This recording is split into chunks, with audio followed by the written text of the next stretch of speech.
আমরা যেমনটা আলোচনা করেছিলাম, আমরা JSON ওয়েব টোকেন নিয়ে কাজ করব। নিশ্চয়ই আপনাদের মনে আছে আমরা রেজিস্ট্রেশন প্রসেস নিয়ে কাজ করছি। আমি এখানে যেটা নাম দিয়েছিলাম প্রসেস রেজিস্টার, আসলে যে এন্ড পয়েন্ট। তো এই প্রসেস রেজিস্টারে আমরা কি করছি, প্রথমেই যে কাজটা অলরেডি করে নিয়েছি, আমরা রিকোয়েস্ট বডি থেকে ডেটা ফ্যাচ করেছি, ইউজার এক্সিস্ট করে কিনা সেটা আমরা চেক করে নিয়েছি। এবার আমরা JSON ওয়েব টোকেন তৈরি করে ইউজারের যে ডেটাগুলো আমরা রিকোয়েস্ট বডি থেকে নিয়েছি সেগুলো আমরা টেম্পোরারিলি স্টোর করতে যাচ্ছি। তো চলুন সেই কাজটা কীভাবে করতে আমরা দেখে নিই। তো JSON ওয়েব টোকেনের সেটআপটা আমরা খুব ভালোভাবে করতে যাচ্ছি, কারণ পরবর্তীতে আমাদের অনেকবারই JSON ওয়েব টোকেন তৈরি করতে হবে, JSON ওয়েব টোকেন ভেরিফাই করতে হবে। তো এই মুহূর্তে আমরা জাস্ট ক্রিয়েট JSON ওয়েব টোকেনের দিকে নজর দিচ্ছি, পরবর্তীতে ভেরিফিকেশনের দিকে নজর দিব। তো এই স্টেপটা ভালো করে করতে পারলেই আমরা কিন্তু ইমেল পাঠানোর জন্য পরবর্তী স্টেপে আমরা রেডি হয়ে যাব। অ্যান্ড দেন পরবর্তী ভেরিফিকেশনের কাজ কীভাবে করতে সেটা আমরা পরবর্তীতে দেখব। সোফার আমরা কিন্তু খুবই ডিটেলসে যাচ্ছি এবং খুব ভালোভাবে আগাচ্ছি। শেখাটা এখানে ইম্পর্টেন্ট, খুবই ইম্পর্টেন্ট ডেফিনেটলি। আমরা এখানে তাড়াহুড়া করতে গিয়ে খারাপভাবে শেখার চেষ্টা করছি না, আমরা মোর এফেক্টিভলি শেখার চেষ্টা করছি। ওকে, তো চলুন এবার যে কাজটা করি, JSON ওয়েব টোকেন তৈরি করি। JSON ওয়েব টোকেনের জন্য যে npm প্যাকেজটা তো ব্যবহার করতে হবে, এখানে দেখতে পাচ্ছেন JSON ওয়েব টোকেন ইটসেলফ। তো এখানে এটার ব্যবহার দেখতে পাচ্ছেন উইকলি ডাউনলোড 12 মিলিয়নের উপর। তো চলুন এই প্যাকেজটা আমরা ইনস্টল করে নিই। প্রথমে প্যাকেজটা আমি এখান থেকে কপি করে নিয়েছি, এবার এখানে আমি ইনস্টল করে নিচ্ছি npm i JSON web token, এবং ডেফিনেটলি সব ঠিকঠাক থাকলে প্যাকেজ.json এ এটা চলে আসবে। এই যে JSON ওয়েব টোকেন দেখতে পাচ্ছেন, পারফেক্ট। এবার আমরা JSON ওয়েব টোকেন তো তৈরি করব, কোন জায়গায় তৈরি করাটা বেটার হবে? আমরা যদি এখানে কন্ট্রোলারে এই জায়গায় করি আমরা ওয়েব টোকেনটা, তো সাপোজ এখানে দিচ্ছি আমি একটা মেসেজ বা একটা কমেন্ট, এখানে আমরা JWT বা JSON ওয়েব টোকেন তৈরি করব। বাট এখানে করলে এটা মডিউলার হবে না, আমরা পরবর্তীতে অন্য একটা কন্ট্রোলারে যদি ব্যবহার করতে চাই সেটা কিন্তু আমরা চাইলে এখান থেকে পারবো না। তাই যে কাজটা করব, আমি হেল্পার ফাংশনের মধ্যে গিয়ে আমি এইখানে হেল্পার ফোল্ডারে গিয়ে একটি ফাংশন তৈরি করব।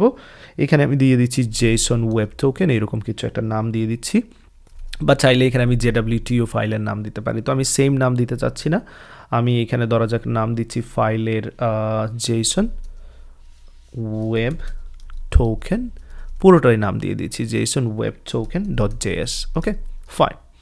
এবার এই JSON ওয়েব টোকেন .js এর মধ্যে আমি কি করব, একটি ফাংশন তৈরি করব JSON ওয়েব টোকেন ক্রিয়েট করার জন্য। তো আমি সেই জন্য এখানে দিচ্ছি ক্রিয়েট JSON, অ্যান্ড দেন আমি ফাংশনের নামটা কমপ্লিট করি ওয়েব টোকেন, এরকম নাম দিতে চাচ্ছি। ওকে, যাতে করে আমার বুঝতে সুবিধা হয়। এবং এটা ডেফিনেটলি এই যে ফাংশনটা আমরা তৈরি করতে যাচ্ছি, এই ফাংশনের উদ্দেশ্যটা কি, যাতে করে আমরা কি করতে পারি, একটি JWT টোকেন তৈরি করতে পারি। তো JWT টোকেন তৈরি করা খুবই সহজ। আপনারা যদি এখানে ডকুমেন্টেশনটা দেখেন তাহলে বুঝতে পারবেন যে এটা কতটুকু সহজ। প্রথমে কাজ হচ্ছে JWTটাকে রিকোয়ার করে নেওয়া, অ্যান্ড দেন এই যে এই দুইটি লাইন মাত্র, আমরা চাইলে এই দুইটি লাইন ব্যবহার করেই টোকেন তৈরি করতে পারি। তো অবশ্যই এখানে যে রিকোয়ারের লাইন সেটা উপরের দিতে হবে, সো আমি সেটা উপরের দিকে পেস্ট করে দিচ্ছি। পরবর্তী যে লাইন এই যে দেখতে পাচ্ছেন, এখানে টোকেন কিভাবে তৈরি করতে হয়, JWT সাইন ব্যবহার করে, .sign এই ফাংশনটা ব্যবহার করে আমরা টোকেন তৈরি করতে পারি। অ্যান্ড দেন এখানে যে কাজটা করতে হয়, আপনি যে ডেটাটা টোকেনের মধ্যে স্টোর করতে চাচ্ছেন সেই ডেটাটা এখানে বলে দিতে হবে। তো আমরা কি চাচ্ছিলাম, টেম্পোরারিলি ইউজারের যে ডেটাগুলো রয়েছে, অর্থাৎ এখানে name, email, password, phone, address, এই সব কিছু আমরা চাচ্ছিলাম এই টোকেনে কী করবো, আমরা স্টোর করব, সেটা ছিল আমাদের উদ্দেশ্য। অ্যান্ড দেন একটি প্রাইভেট, এখানে আপনার সিকিউর কি একটা ব্যবহার করতে হবে, একটি কি ব্যবহার করতে হবে, যে কি এর উপর বেস করে টোকেনটা আপনি তৈরি করবেন, এবং একই কি ব্যবহার করে টোকেনটাকে আবার ভেরিফাই করবেন। তো এই যে কিটা আমাদের এইখানে লাগবে কিন্তু। তো এখানে কি তারা যেটা দিয়েছে ডেফিনেটলি আমরা এরকম ব্যবহার করব না, আমরা এটাকে আরও ভালোভাবে সাজাবো। অ্যান্ড দেন আমরা এটার এক্সপায়ারি একটা টাইম দেবো এইখানে, যে কখন গিয়ে এটা এক্সপায়ার হবে। তো এই মুহূর্তে যে কাজটা করছি আমি এখানে এক্সপায়ার্স ইন লিখে দিচ্ছি। অবশ্যই এইখানে আমি এই যে এক্সপায়ার্স ইনটা প্যারামিটার হিসাবে নেব, এখানে অনেক কিছু প্যারামিটার হিসাবে নেব। আমি চাইলে এখানে যে কাজটা করতে পারতাম, এক্সপায়ার ইন 10 মিনিট দিয়ে দিতে পারতাম এরকম, তাহলে এই যে টোকেন যেটা রয়েছে সেটা 10 মিনিটের জন্য ভ্যালিড থাকবে। তো আমি এখানে এই যে এটা অনেক সময় হবে, অনেকগুলো টোকেন আমি 10 মিনিটের জন্য তৈরি করতে যাচ্ছি, অনেকগুলো টোকেন আমি 15 মিনিটের জন্য তৈরি করতে যাচ্ছি। তো এখানে যদি আমি স্ট্যাটিক ভ্যালু দিয়ে দিই তাহলে সেটা ডেফিনেটলি বেটার হবে না। তো আমি এখানে স্ট্যাটিক ভ্যালু দেবো না, আমি এখানে যে প্যারামিটার হিসেবে রিসিভ করবো এটার ভ্যালু। ওকে, অ্যান্ড দেন এখানে কনস্ট ব্যবহার করব, যত জায়গায় বার ব্যবহার করছি সেইগুলো আমি চেঞ্জ করে কনস্ট ব্যবহার করব। তো এখানে আর কি প্যারামিটার হিসেবে নেওয়া যায় এই ফাংশনের জন্য, তো আমরা এখানে যে ফু দিয়েছে তারা যে ডেটা, আমরা তো সেই ডেটাটা ব্যবহার করব না। আমাদের টোকেনের সময় আমরা নেম, ইমেল, পাসওয়ার্ড অনেক কিছুই পাঠাতে পারি, ডিফারেন্ট টাইমে ডিফারেন্ট অনেক কিছু পাঠাতে পারি। সেই জন্য আমরা এখানে বলে দিচ্ছি পেইলোড। তো পেইলোডটা আমরা প্যারামিটার হিসেবে রিসিভ করবো, অর্থাৎ যাই পাঠাই না কেন তা কী করতে পারবে, এই পেইলোড সেটাকে রিসিভ করতে পারবে। ওকে, ফাইন। তো এতটুকু জিনিস তো আমরা রিসিভ করে নিলাম। এবার আসুন এই যে সিক্রেট কিটা, সেটার সম্পর্কে আমরা একটু ভাবার চেষ্টা করি। তো সিক্রেট কিটা আমরা কী পাঠাবো সেটাও কিন্তু এখানে আমরা চাইলে এটা প্যারামিটার হিসেবে নিয়ে নিতে পারি, কারণ এক এক সময় হয়তো বা এক এক ধরনের সিক্রেট কি পাঠাবো আমরা। এই মুহূর্তে আমরা ইমেলের জন্য সিক্রেট কি তৈরি করছি, বা ইউজার রেজিস্ট্রেশনের জন্য, পরবর্তীতে হয়তো বা লগ ইনের জন্য আমাদের সিক্রেট কি পাঠাতে হবে এবং সেটা ডিফারেন্ট হবে। তো সেই জন্য এখানে আমি দিয়ে দিচ্ছি সিক্রেট কি, ধরা যাক, তাহলে বুঝতে সুবিধা হবে। এই জায়গায় আমি চেঞ্জ করে সিক্রেট কি দিয়ে দিচ্ছি, দ্যাটস অল। এবং আমরা ফাইনালি যে কাজটা করব, টোকেনটা তৈরি করার পর আমরা সেই টোকেনটাকে রিটার্ন করব এখান থেকে। তো চলুন রিটার্ন দিয়ে দিচ্ছি টোকেন, দ্যাটস অল। আশা করি এতটুকু কাজ নিশ্চয়ই আপনারা আমার সাথে বুঝতে পেরেছেন। এবার ফাইনালি আমার এটাকে কী করতে হবে, এক্সপোর্ট করে দিতে হবে। তো চলুন মডিউল ডট এক্সপোর্টস, যাতে করে আউটসাইড থেকে আমরা এটা ব্যবহার করতে পারি, এবং এইখানে নাম দিচ্ছি create JSON web token, that's all. আশা করি এতটুকু নিশ্চয়ই বুঝতে পেরেছেন। তো আমি এখানে এটাকে অবজেক্টের মধ্যে পাঠাবো, কারণ পরবর্তীতে ভেরিফাই ওয়েব টোকেনের জন্য হয়তো বা কোনো একটা ফাংশন তৈরি করতে পারি। তো আপাতত এরকমই থাক, এতটুকু। আশা করি সব কিছু বুঝতে পেরেছেন। এবার চলুন এই টোকেনটাকে আমরা কাজে লাগাই। তো এখানে ইম্পর্টেন্ট বিষয়, অবশ্যই আমরা ডেটা সেন্ড করব, আমাদের সিক্রেট কি লাগবে, যেটা কিনা খুবই ইম্পর্টেন্ট বিষয়। তো সিক্রেট কিটা কোথায় তৈরি করলে বেটার হবে? আমাদের এইখানে অবশ্যই সিক্রেট কিটা আমরা চাইলে এরকম দিতে পারতাম, বাট এরকম সিক্রেট কি দেওয়া ডেফিনেটলি বুদ্ধিমানের কাজ নয়। অর্থাৎ আমি এইখানে আসলে দেখাতে চাচ্ছিলাম এরকম ভ্যালু দেওয়া সিক্রেট কি বুদ্ধিমানের কাজ নয়। সিক্রেট কিগুলো অবশ্যই থাকতে হবে আপনার এনভায়রনমেন্ট ভেরিয়েবলে। সো এনভায়রনমেন্ট ভেরিয়েবল আমরা তৈরি করব, সেই জন্য আমি চলে যাচ্ছি .env-তে, এবং এইখানে যে কাজটা করতে যাচ্ছি, লক্ষ্য রাখবেন আমি একটি সিক্রেট কি তৈরি করতে যাচ্ছি। তো সেটা কিভাবে তৈরি করতে পারবো, আমরা অলরেডি শিখে নিয়েছি কিভাবে তৈরি করতে হয়। এনভায়রনমেন্ট ভেরিয়েবল JWT নাম দিয়ে শুরু করছি, অ্যান্ড দেন এখানে অ্যাক্টিভেশন কি দিচ্ছি, অ্যাক্টিভেশন কি, যেহেতু এই কিটা আমি পরবর্তীতে অ্যাক্টিভেশনের জন্য ব্যবহার করতে যাচ্ছি। ওকে, সো আশা করি স্পেলিং মিস্টেক করিনি। এবার এখানে যে কোনো ভ্যালু আপনারা দিতে পারেন। তো আমি এখানে কিছু ডামি ভ্যালু দিয়ে দিচ্ছি, আপনারা আপনাদের ইচ্ছা মতো এখানে কম্বিনেশন দিতে পারবেন। দুঃখিত, আমি নিচের দিকে আসলে কনসোলে দিয়ে দিয়েছিলাম। তো ডেফিনেটলি এই যে আমরা ভ্যালুগুলো তৈরি করছি অ্যাক্টিভেশনের জন্য বা জেসন ওয়েব টোকেনের জন্য, সেটাও চাইলে আসলে আপনারা কি করতে পারেন, আপনারা চাইলে জেনারেট করতে পারেন, এবং সেটা জেনারেটের অনেক ধরনের পদ্ধতি রয়েছে। তো এই মুহূর্তে আসলে আমি এত ডিটেলসে যেতে চাচ্ছি না, আমি জাস্ট আপনাদের কীভাবে জেসন ওয়েব টোকেন তৈরি করতে হয় সেটা দেখানোর চেষ্টা করছি। ফাইন। তো এবার আমাদের তো জেসন ওয়েব টোকেন তো এখানে চলে আসলো, তাই না? এবার এই জেসন ওয়েব টোকেনের আমরা আসলে কিটা তৈরি করে নিলাম। ওকে, এবার আমরা যে কাজটা করব, কিটা তৈরি করার পর আমরা এটাকে আমাদের সিক্রেট ফাইল থেকে অ্যাক্সেস করব, এই যে জেসন অ্যাক্টিভেশন কিটাকে। ওকে, তো সিক্রেট ফাইল কেন আমরা করেছি নিশ্চয়ই মনে আছে। এই ফাইল থেকে সব ধরনের এনভায়রনমেন্ট ভেরিয়েবলকে আমরা কি করছি, এক্সপোর্ট করছি, যদি আপনাদের ঠিকঠাক মনে থাকে। ওকে, তো চলুন আমাদের কাজটা এগিয়ে নেই তাহলে। এবার আমরা এই জায়গায় আরেকটি এখানে ভেরিয়েবল তৈরি করব, তার নাম দিয়ে দিচ্ছি অ্যাক্টিভেশন কি, অ্যাক্টিভেশন কি। এখানে আমি চাইলে JWT অ্যাক্টিভেশন কি দিতে পারতাম, সেক্ষেত্রে বুঝতে সুবিধা হবে, JWT অ্যাক্টিভেশন কি। এবং এইখান থেকে আমরা চাচ্ছি প্রসেস .env ফাইল থেকে আমাদের যে JWT অ্যাক্টিভেশন কি রয়েছে তাকে আমরা কি করব, অ্যাক্সেস করব, এবং এবার এই JWT অ্যাক্টিভেশন কি ভেরিয়েবলকে আমি এখান থেকে এক্সপোর্ট করে দিতে পারি। That's all. আমাদের যাবতীয় সেটআপ কিন্তু আমরা এখানে করে নিয়েছি। কোনো কারণে যদি সেই কিটা না খুঁজে পাই, সেক্ষেত্রে আমরা এখানে কিছু ভ্যালু দিয়ে দিতে পারি আমাদের ইচ্ছা মতো, যেগুলোর মাধ্যমে কি করতে পারবে, সেই জেসন ওয়েব টোকেনটাকে তৈরি করতে পারবে, এটা কি এখানে কি হিসেবে ব্যবহার করতে পারবে। ওকে, সো ফার ফেয়ার এনাফ। আমাদের যা যা করার দরকার সব সেট আপ করে নিয়েছি। এবার আসুন কন্ট্রোলারে যাই, এবং সেইখান থেকে আমরা এই জেসন ওয়েব টোকেন যে ফাংশনটা তৈরি করেছি, ক্রিয়েট জেসন ওয়েব টোকেন, তাকে কল দিয়ে আমাদের টোকেনটা আমরা তৈরি করে নেই।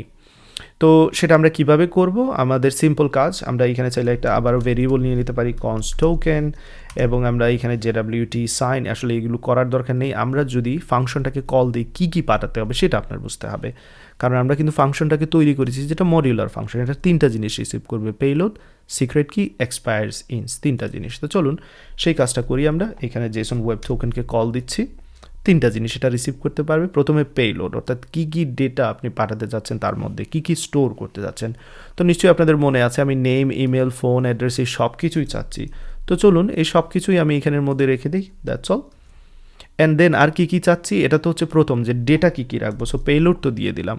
সেকেন্ড হচ্ছে সিক্রেট কী লাগবে, তো সিক্রেট কিও তো আমরা তৈরি করে নিয়েছি, তো চলুন সেই সিক্রেট কিটা ব্যবহার করি। সেটা ছিল কোথায়, আমাদের সিক্রেট ফাইল থেকে আমরা যাকে এক্সপোর্ট করছি, যে JWT অ্যাক্টিভেশন কি। ফাইন, সর্বশেষে আমাদের সময়টা বলে দিতে হবে যে এক্সপায়ার্স কখন হবে। সো এখানে আমি দিয়ে দিচ্ছি 10 মিনিটস, দ্যাটস অল। তো এবার এই 10টা কোথায় চলে যাবে, ডেফিনেটলি আমরা এখানে 10 মিনিটসটা আসলে কীভাবে পাঠাতে চাচ্ছি সেটা ইম্পর্টেন্ট বিষয়। আমরা এটাকে 10 AM দিয়ে পাঠাচ্ছি, অর্থাৎ 10 মিনিট এরকম বলে দিচ্ছি স্ট্রিং হিসেবে। তো সেটা এইখানে চলে আসবে, এটার ভ্যালু হিসেবে এই জায়গায় বসবে 10 মিনিটস। আশা করি এতটুকু নিশ্চয়ই বুঝতে পেরেছেন। তো আপনারা চাইলে এগুলোর অবশ্যই একটা ডিফল্ট ভ্যালু সেট করে দিতে পারেন, বাট এই মুহূর্তে আমি এরকমই রাখছি। এবার আমাদের টোকেনটা আসলে তৈরি করা হয় কিনা সেটা আমরা দেখতে চাচ্ছি। তো সেই জন্য আমি যে কাজটা করবো, এটাকে একটা ভেরিয়েবলের মধ্যে স্টোর করব, কনস্ট টোকেন। টোকেনটা ডেফিনেটলি রিটার্ন করলে এই ভেরিয়েবলে চলে আসবে, এবং এইখানে আমি কনসোল লগ দিয়ে সেই টোকেনটা দেখতে চাচ্ছি। So console log token, that's all. এবার আমি আসলে নিউ ইউজারকে আর রিটার্ন করব না, যে টোকেনটা তৈরি করেছি সেটাকে আমি রিটার্ন করতে চাচ্ছি, দেখতে চাচ্ছি আসলে টোকেনটা তৈরি করা হচ্ছে কিনা। সেক্ষেত্রে আসলে কনসোল লগেরও এখানে কোনো দরকার নেই। যদি টোকেন তৈরি হয় তাহলে তার মধ্যে নেম, ইমেল এগুলো থাকবে, এমনভাবে থাকবে কেউ কিন্তু সেটা দেখতে পারবে না, সেটা এনকোডেড থাকবে। এবং এই টোকেনটা আমরা এখান থেকে পাঠাচ্ছি কোথায়, আমরা ইউজারকে ইমেলের মধ্যে পাঠাবো কিন্তু। এবং সেই টোকেনটাকে ইউজার যখন ইমেলে ক্লিক করবে, আবার আমরা কি করে ভেরিফাই করে নেব যে টোকেনটা ভ্যালিড কিনা। যদি ভ্যালিড হয় তবে ইউজারকে আমরা কি করব, আমরা ইউজারকে ডেটাবেজে রেজিস্টার করব। বাট সেটা পরের বিষয়। এই মুহূর্তে আমরা কিন্তু আমাদের কাজগুলো স্টেপ বাই স্টেপ আগাচ্ছি। ফ্যাচ করেছি রিকোয়েস্ট বডি থেকে ডেটা, ইউজার এক্সিস্টেন্স চেক করেছি, এবং JWT এর মধ্যে আমরা ডেটাগুলোকে টেম্পোরারি স্টোর করেছি। কিন্তু টোকেনটা আসলে কি ক্রিয়েট হয়েছে কিনা সেটা চেক করতে যাচ্ছি। তো সেই জন্য আবার পোস্টম্যানে চলে যাব। যদি আমি রিকোয়েস্ট পাঠাই, এখানে দেখতে পাচ্ছেন এই ইমেল দ্বারা ইউজার অলরেডি এক্সিস্ট করে, যেটা ট্রু। আমি এই ক্ষেত্রে এখানে চেঞ্জ করে এখানে 2030 দিচ্ছি, যেটা আসলে এই নামে কোনো ইউজার বা এই ইমেল দ্বারা কোনো ইউজার নেই ডেটাবেজে। এবার যদি রিকোয়েস্ট পাঠাই, দেখতে পাচ্ছেন একটি টোকেন কিন্তু সুন্দরভাবে জেনারেট করেছে। দ্যাট মিনস আমরা সাকসেসফুলি টোকেনটাকে তৈরি করতে সক্ষম হয়েছি। তো যদিও আমরা create JSON web token function ঠিকঠাক মতো কাজ করছে, এটাকে কি আমরা মডিফাই করতে পারি না, আরও ইমপ্রুভ করতে পারি না? ইমপ্রুভমেন্টের আসলে শেষ হবে না, যত ইমপ্রুভ করবেন মনে হবে আরও ইমপ্রুভমেন্ট দরকার। এবং অবশ্যই এখানে আরও অনেক ইমপ্রুভমেন্ট করা যায়। অ্যাটলিস্ট আমরা এখানে ট্রাই ক্যাচ ব্লক ব্যবহার করতে পারতাম, যাতে করে এরকে ভালোভাবে হ্যান্ডেল করতে পারি। যদি কেউ এখানে পেলোড না দেয়, যদি এখানে অবজেক্টটা এমটি থাকে, সেক্ষেত্রে কী করব? যদি কেউ সিক্রেট কিটা পাঠায়, সেটা যদি এমটি থাকে, সেটা কী করব? সো এই জিনিসগুলো কিন্তু আমরা চাইলে এখানে কিন্তু ভালোভাবে হ্যান্ডেল করতে পারতাম। তো অবশ্যই সিক্রেট কি যেটা, সেটাও নন এমটি স্ট্রিং হতে হবে, সেই স্ট্রিংটা এমটি হওয়া যাবে না। সেটাও কিন্তু আমরা এখানে আমরা চাইলে কি করতে পারতাম, আমরা হ্যান্ডেল করতে পারতাম। তো চলুন যেগুলো বলছি পারতাম সেগুলো করে নেই, দ্যাটস অল। তাহলে যে বিষয়গুলো খুবই ইজিলি আমরা এইখানে হ্যান্ডেল করতে পারি। তো প্রথম যে কাজটা করব, আমি এখানে এইখানে আসলাম উপরের দিকে, এখানে আমি চেক করব যে পেলোডটা আসবে সেটা যদি এমটি অবজেক্ট হয়, সেটা কিন্তু আমি রিসিভ করতে যাচ্ছি না। সো সেই জন্য টাইপ অফ আমি এখানে বলে দিচ্ছি যে পেলোড হবে, অর্থাৎ পেলোডের যে ডেটা টাইপ সেটা যদি দেখা যায় এমটি অবজেক্ট হয়, যদি এখানে এমটি অবজেক্ট হয়, লক্ষ্য রাখবেন আমি এখানে বলে দিই, যদি অবজেক্ট না হয়, ডেফিনেটলি আমি অবজেক্ট আশা করছি, এবং এইখানে যদি কি হয়, কোনো ডেটাই না থাকে, সো সেক্ষেত্রে আমি কি করতে যাচ্ছি, যদি সেটা এখানে বলতে। প্রথম কথা হচ্ছে, যদি অবজেক্ট না হয় এবং যদি কোনো ডেটা না থাকে সেই অবজেক্টে, তাহলে আমি একটি অ্যারো থ্রো করতে চাচ্ছি। তো চলুন সেই অ্যারোটা থ্রো করি। আমি এখানে সেটা কপি পেস্ট করে বসিয়ে দিচ্ছি যাতে করে টাইম সেভ হয়। দেখতে পাচ্ছেন আমি এখানে একটি অ্যারো থ্রো করছি, বলছি payload must B A non MT object. Payload কি হওয়া লাগবে, নন এমটি অবজেক্ট হওয়া লাগবে। তো এক্স্যাক্টলি সেম কাজ আমি করতে যাচ্ছি স্ট্রিংয়ের জন্য, অ্যাকচুয়ালি সিক্রেট কির জন্য, তাই এখানে কপি পেস্ট করে নিচ্ছি। এবং এখানে সিক্রেট কির বেলায় যেটা বলতে চাচ্ছি, যে সিক্রেট কি এখানে যদি স্ট্রিং না হয় এবং সিক্রেট কি যদি এখানে এমটি হয়, সেক্ষেত্রে আমি কি করব। সো এই দুইটা জিনিস এখানে আমার লাগবে। সো যে কোনো একটা হলেই কিন্তু হবে। এখানে এবং বলছি না, অর বলছি, লক্ষ্য রাখবেন আসলে আমি একটা জিনিস বলছি আসলে, বাট অন্যটা টাইপ করছি, সেই জন্য দুঃখিত। তো এখানে যেই কাজটা আমরা করছি সেটা হচ্ছে যে সিক্রেট কি মাস্ট বি হওয়াই লাগবে, এটা নন এমটি স্ট্রিং হওয়া লাগবে এবং নন এমটি হওয়া লাগবে। সো চলুন সেই বিষয়টা আমরা এখানে চাইলে লিখে দিতে পারি। তো আমি এখানে টাইম সেভিং করার জন্য জাস্ট পেস্ট করে দিচ্ছি, লক্ষ্য রাখবেন এখানে, ভেরি কুইক, দ্যাটস অল। ওকে, তো দেখতে পাচ্ছেন এখানে সিক্রেট কি মাস্ট বি এই নন এমটি স্ট্রিং। যদি এমটি হয় সেক্ষেত্রে এখানে লেখা দেখাবে যে এমটি স্ট্রিং এরকম, বা এই মেসেজটা উঠবে। যদি সেটা স্ট্রিং না হয় সেক্ষেত্রেও কিন্তু এই মেসেজটা আসবে এখানে।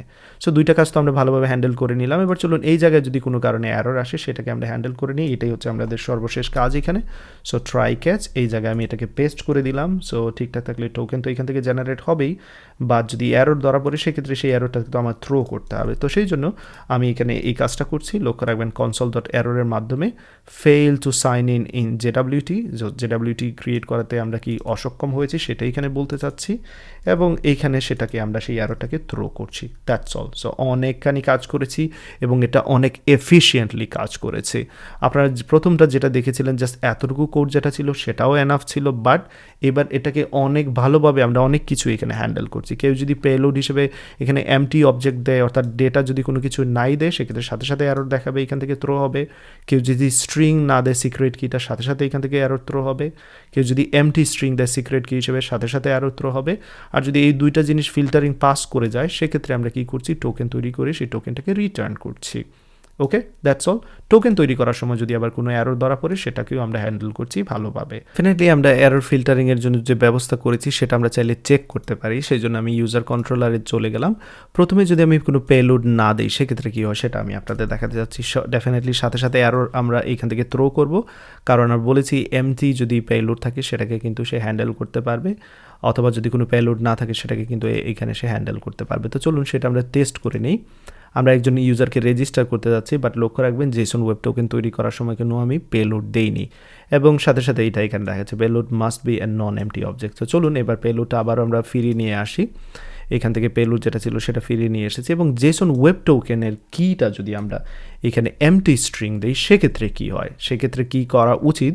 ডেফিনেটলি আমাদের যে সেকেন্ড ফিল্টারেশন রয়েছে সেটা কিন্তু কাজ করা উচিত, কারণ আমরা বলেছি যদি এমটি হয় এবং অথবা যদি স্ট্রিং না হয় যে কোনো একটা হলেই অবশ্যই এটা কাজ করবে এখানে। তো চলুন এবার চেক করি।